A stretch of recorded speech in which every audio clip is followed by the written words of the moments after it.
నేటి యువతరానికి ఎట్లా ఉన్నారంటే అందరూ కూడా చెబితే వినటము వ్రాయడం అనేటువంటిది పోయింది. చదవటం అనేటువంటి వాళ్ళు ఎవరైతే చదవటం లేదు, వినటం లేదు.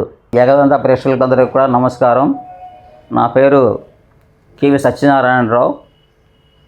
నేను కారంచేడు హై స్కూల్లో సంస్థ పండిట్గా తెలుగు పండిట్గా పనిచేసి రిటైర్డ్ అయ్యి తర్వాత చీరాల విద్యా కాలేజీలో కూడా తెలుగు లెక్చరర్గా సంస్కృత లెక్చరర్గా పనిచేశాను. ఈ సంస్కృతం సమ్యకృతం సంస్కృతం సంస్కరించబడిన భాష కాబట్టి సంస్కృత భాష అనే పేరు వచ్చేసింది. అయున్ రులుక్కు యవోంగు అహ్యౌచ హైవరట లన్యమగణం అనేటువంటి వర్ణమాల సంస్కృత అక్షరాలు అంటే శివుడి యొక్క ఢమరకం నుంచి వచ్చేటువంటి భాషే ఈ సంస్కృత భాషా అక్షరాలన్నీ కూడా. ఇలా ఢమరకం నుంచి వచ్చిన భాష ఈ యొక్క సంస్కృత భాష. సర్వభాషాయాం మాతృభాష సంస్కృతం. సర్వభాషాయాం సమస్త భాషలకు కూడా మూల భాష సంస్కృతం. ఈ సంస్కృత భాష నుంచి అన్ని భాషలు వచ్చినాయి. రామ అనేటువంటి శబ్దము రాముడు అని తెలుగులో చెబుతున్నారు. మన సంస్కృత అక్షరాలే తెలుగు అక్షరాలు. కొన్ని అక్షరాలు మాత్రమే మళ్ళీ కలిపి వాటిని తెలుగు 56 అక్షరాలు చెప్పేసి వాళ్ళు ఇది చేసుకున్నారు. పిల్లలకి 5వ ఏటనే బడిలో చేర్చినప్పుడు స్కూల్లో ప్రాథమిక పాఠశాల చేర్చినప్పుడు పిల్లవాడికి ఓం నమ శివాయ అనేటువంటి ఈ శివుని యొక్క నామంతో ముందు స్టార్ట్ అవుతుంది భాష శబ్దం. ఓ నమః శివాయ సిద్ధం నమః సిద్ధం నమః అనేటువంటి మాటనే ఎందువల్ల అంటే ఆ యొక్క శివుని యొక్క ఆజ్ఞ తీసుకొని అందరూ కూడా ఆ యొక్క పాఠశాలకు ప్రవేశించేవాళ్ళు. కానీ కాలానుగుణంగా కాలం మారిపోయింది. ఇప్పుడు అందరూ కూడా ఆ కాన్వెంట్లలోకి పోతూ ఇంగ్లీష్ మీడియం అనేటువంటి దీంట్లో ఆ మోజులోకి పోతున్నారు. దానివల్ల మనకి ఎంతవరకు మనకి నష్టం వస్తున్నది అనేటువంటిది ఎవరు తెలుసుకోవటం లేదు. కేవలం ఇంగ్లీష్ మాటలనే అలవాటు చేస్తూ ఉన్నారు.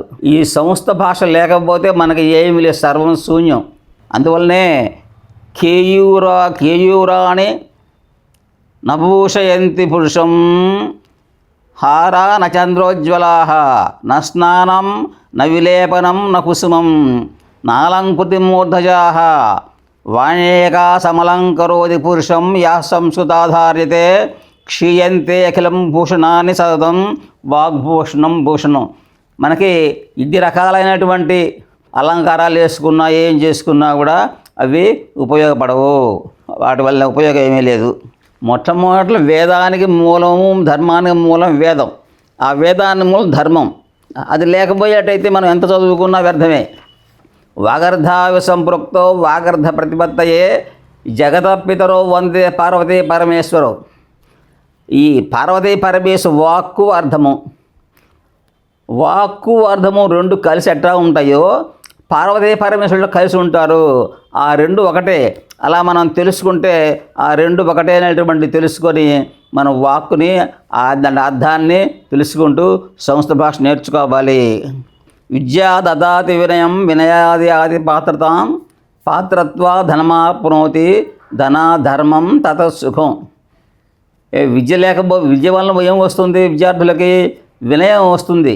మంచి క్యారెక్టర్ రావాలంటే విద్య రావాలి. దదాతి వినయం మంచి వినయాన్ని ఇస్తుంది. విద్యా వినయం దానివల్ల మంచి పాత్ర మంచి క్యారెక్టర్ డెవలప్ అవుతుంది. ఆ పాత్ర వలన వాడు మంచి ఉద్యోగం వస్తుంది. బాగా డెవలప్ అభివృద్ధిలోకి వస్తుంటాడు. దానివల్లనే ఆ డబ్బు వచ్చింది కాబట్టి దానం చేస్తుంటాడు, ధర్మం జరుగుతుంటుంది. విద్య వలన మనకి అన్ని లాభాలు ఉన్నాయి. స్వగృహే పూజితే మూర్ఖ, అలాగే స్వదేశే పూజితే రాజ, స్వగ్రామే పూజితే ప్రభు, విద్వాన్ సర్వత్ర పూజితే. మనకేంటంటే విద్వాన్ ఎవరైతే విద్వాంసులు బాగా చదువుకుంటారో వాళ్ళు సర్వత్ర అన్ని దేశాల్లో పూజించబడతారు. వాళ్ళు ఏ దేశం వెళ్ళినా కూడా వాళ్ళు ఎక్కడ ఉన్నా కూడా పూజింపబడతారని చెబుతున్నది. ఇవన్నీ దేనికి? మనం ఇవన్నీ చేసుకుంటున్నాం దేనికయ్యా అంటే పరోపకారం. పరులకు ఉపకారం చేయడం బాగా నేర్చుకోవాలి. అందువల్ల మనకి పరోపకారాయ ఫలంతి వృక్షాః పరోపకారాయ వహంతి నద్యః పరోపకారాయ దుహంతి గావః పరోపకారార్థం ఇదం శరీరం. ఈ శరీరం ఉందంటే ఇది పరోపకారానికి, ఇతరులకు ఉపయోగపడటానికి శరీరానికి. నదులు, చెట్లు, నోళ్ళని పశువులు ఇవన్నీ కూడా పరోపకారానికి ఉపయోగపడుతూ ఉన్నాయి. అలాగే మనం మనిషి అయినటువంటి మనము ఈ శరీరంతో ఉన్నాం కాబట్టి మనం పరోపకారం నేర్చుకోవాలి. ఇది కూడా మనకి ఈ సంస్థ భాషాధ్యయనం వలన కలుగుతుంది. ఇంకా ఏమిటి అంటే ఈ చదువుని ఎవరు తీసుకెళ్ళలేరు. నచోరహారం ఎవరు కాయేసుకుపోరు, ఎవరు కూడా కాయేస్తారు, దొంగలు తీసుకుపోరు. నభ్రాతృభాజ్యం అన్నదమ్ములు ఎవరు పంచుకోరు. వియే కుడితే వర్ధతయే వదిత్యం. ఎలా ఉంటుందంటే చదువు ఇంకొకటి చదివితే మళ్ళీ బాగా అభివృద్ధి అవుతుంటుంది. కాబట్టి విద్యాధనం అనేటువంటిది సర్వధన, ఎన్ని ధనాలు ఉన్నా కూడా విద్యాధనం అనేటువంటిది సర్వధన ప్రధానము. మిత్రద్రోహి కృతజ్ఞశ్చ ఎస్య విశ్వాసఘాతుక. విశ్వాసం ఎవరన్నా సహాయం చేస్తే విశ్వాసం లేక అలాంటి విశ్వాసఘాతకులు ఈ ముగ్గురు కూడా నరకం యాంతి, నరకం పొందుతారట. ఎప్పటిదాకా అంటే యావశ్చంద్ర దివాకరో, చంద్రుడు సూర్యచంద్రుడు అంతకాలం కూడా వాళ్ళు నరకాన్ని పొందుతారట అందరూ. కాబట్టి ఎవరు కూడా అపకారం చేయకూడదు, ఉపకారం చేయాలి.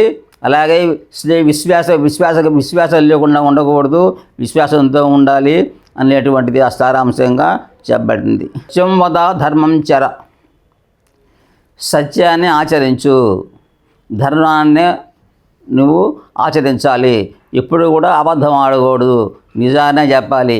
ఇవన్నీ ఇవన్నీ ఏంటంటే పిల్లకి మన చిన్నప్పటి నుంచి చెబుతుంటే వాళ్ళకి అబద్ధం ఆడటం అంటే అలవాటు కాదు, ధర్మాన్నే ఆచరించాలని తెలుస్తుంటుంది. స్వాధ్యాయనం న ప్రమదః. ఇప్పుడు కూడా వేదాధ్యయనం ఎప్పుడు చేస్తూ ఉండాలి, దాన్ని మర్చిపోకూడదు. అలాగే మాతృదేవో భవ, పితృదేవో భవ, ఆచార్యదేవో భవ, అతిథిదేవో భవ అన్నాము.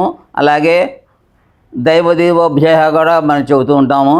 అలాగే మనకి మొట్టమొదటిగా మన మాతృదేవో భవ అన్నారు, తల్లికి నమస్కరించాలి. అలాగే తండ్రి గారి పితృదేవో భవ, అలాగే ఆచార్య దేవో భవ, గురువు గారికి నమస్కారం చేయాలి. అతిథి దేవో భవ, అతిథికి చెయ్యాలి. ఇలా దైవదేవోభ్య, అలా దేవుడికి కూడా మనం నమస్కరించాలి. ఇలా మనకి సూక్తులు కొన్ని చెప్పబడినాయి ఈ సంస్కృత భాషలో. మనం చెప్పుకుంటూ పోతే చాలా ఉంటాయి. కాళిదాస మహాకవి ఏమీ చదువు రాని వాడికి కాళికాదే ప్రత్యక్షమై ఆయనకి ఆయన నాలుక పైన బీజాక్షరాలు రాస్తే అది ఆయన మహాకవి అయినాడు. కాబట్టి ఆయన రాసినటువంటి కావ్యాలు అభిజ్ఞాన శాకుంతలం కానివ్వండి, అలాగే విక్రమోర్వశీయము, ఇలాంటివంటి గ్రంథాలన్నీ నాటకాలు, కావ్యాలు అన్నీ ఆయన రాశాడు. అంటే సంస్థ వాంగ్మయం లేకపోతే ఇంకా ఏమి వాంగ్మయం లేదు. అసంభం హే మృగస్య జన్మ తథాపి రామో లలుభే మృగాయ ప్రాయ సమాపన్న విపత్తికాలే ధియోపి పుంసాం మలినీ భవంతి. రాముడికి అన్నీ తెలుసు, కానీ అసంభవం ఏం మృగస్య జన్మ, బంగారు జింక ఎక్కడ ఉండదు. కానీ ఆయనకి ప్రాయ సమాపన్న విపత్తికాలే, ఆపదలు వచ్చేటువంటి సమయంలో ఎంతటి గొప్ప వాళ్ళకైనా కూడా మనస్సు అంతా కూడా మలినమైపోయి ఆ మనసు పనిచేయదు. కాబట్టి ఇది రామాయణంలో కానివ్వండి, భారతంలో కానివ్వండి, అలాగే భాగవతము, ఇలా ఉన్నటువంటి మనకు అన్నీ ఇతిహాసాలన్నింటిలో కూడా మన సంస్కృత భాషలోనే ఉన్నాయి. దాన్ని మనకి నన్నయ్య నిరాప్రకట వీళ్ళు తెలుగులో ఆంధ్రీకరించుకున్నారు. అలాగే వాల్మీకి రామాయణాన్ని అన్ని రకరకాలైనటువంటి కవులు మళ్ళీ తెలుగులో రాసేశారు. అది మన సంస్కృత భాషల్లో చాలా మంచి మంచి నాటకాలు అవి ఉన్నాయి. అలాగే ఉత్తర రామచరితం, అది భవభూతి అనేటువంటి మహాకవి రాశాడు.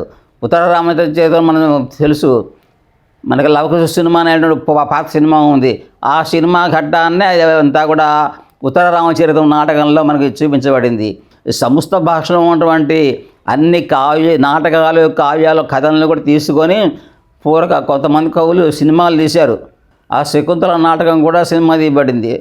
అలాగే భారతంలో ఉన్న ఘట్టాలన్నీ కూడా సినిమాల్లో వస్తూనే ఉన్నాయి. కాబట్టి మన సంస్కృత వాంగ్మయం ఇప్పుడిప్పుడే మెల్లిగా అది బాగా డెవలప్ అవుతున్నది. ప్రాథమిక పాఠశాల నుంచి పిల్లలకి నేర్పడం అనేటువంటిది అలవాటు చేయాలి. ప్రతి స్కూల్లో కూడా ఎలాగైతే తెలుగు పండితుడు గారు ఉంటారో తెలుగు మాస్టర్ గారు, అలాగే సంస్కృతం మాస్టర్ గారిని కూడా ఒకరిని పిల్లలకి తెలుగు వస్తుంది, సంస్కృతం వస్తేనే తెలుగు బాగా వస్తుంది. ఇంకొకటి సంస్కృత భాష, ఎందుకంటే సంస్కృత భాష అనేటువంటిది రావాలి అంటే చదివితే వాగ్ధాటి వస్తుంది. వాగ్ధాటి రావాలంటే సంస్కృతం రావాలి. అందువల్లనే మాకు కారంచేడు హై స్కూల్లో కూడా మొట్టమొదటి హై స్కూల్లో ఎందుకు సంస్కృతం పెట్టారు. అప్పుడు అడిగారు మా యొక్క రంగనాయకుల చౌదరి గారు అని చెప్పేసి మా కరెస్పాండెంట్ గారిని. అంటే ఆయన చెప్పేటప్పుడు అందరూ పిల్లలకి కనుక చిన్నప్పటి నుంచి కనుక వాక్శుద్ధి రావాలంటే సంస్కృతం ఉండాల్సింది అనేది ఉద్దేశంతో అక్కడ మాది ఓరియంటల్ హై స్కూల్గా పెట్టారు. అలా సంస్కృత భాషను ఆయన కూడా బాగా డెవలప్ చేయడానికి చేశారు. పిల్లలకి చెప్పిన దానికంటే కూడా చూపిస్తే పిల్లలకు బాగా అర్థం అవుతున్న ఉద్దేశంతోనే పూర్వం నాటకాలు అవి వచ్చినాయి.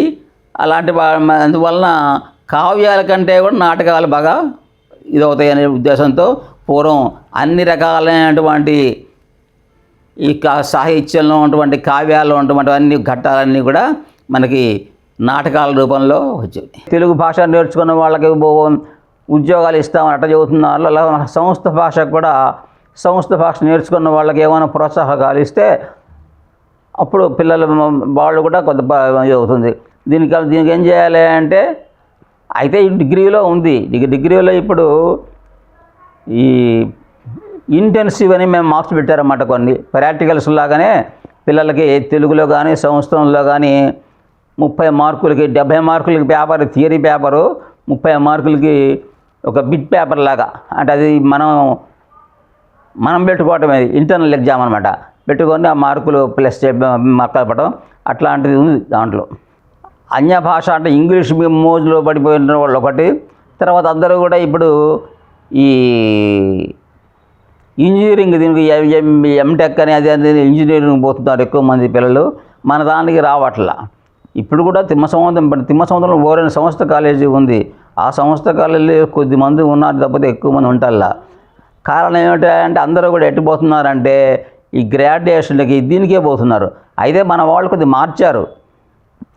యూనివర్సిటీ వాళ్ళు కూడా ఓరియంటల్ బిఏని అదే పెట్టేసేసి తెలుగు, సంస్కృతము, ఇంగ్లీషు, దాంట్లో హిస్టరీ గారు కలిపేసి దాంతో సమానంగా ఇది కూడా చేసుకొచ్చారు. అది వరకు కొంతవరకు ఉపయోగపడుతుంది. మన స్కూళ్ళల్లో కూడా ఏం చేయాలంటే సంస్కృతం నేర్చుకునేటువంటి కంపల్సరీగా పెట్టడం, కంపల్సరీ లేకపోయినా కనీసం పార్ట్ 2 కింద తెలుగు చదువుతారు కదా, తెలుగుతో పాటు సంస్కృతం కూడా చదివేటట్టు ఏర్పాటు చేస్తే బాగా మన సంస్థను డెవలప్ చేయొచ్చు. ప్రాథమిక స్థాయి నుంచి డిగ్రీ దాకా, పోస్ట్ గ్రాడ్యుయేషన్ దాకా బాగా సంస్థను చదువుతారు. దానికి అవకాశం ఉంటుంది.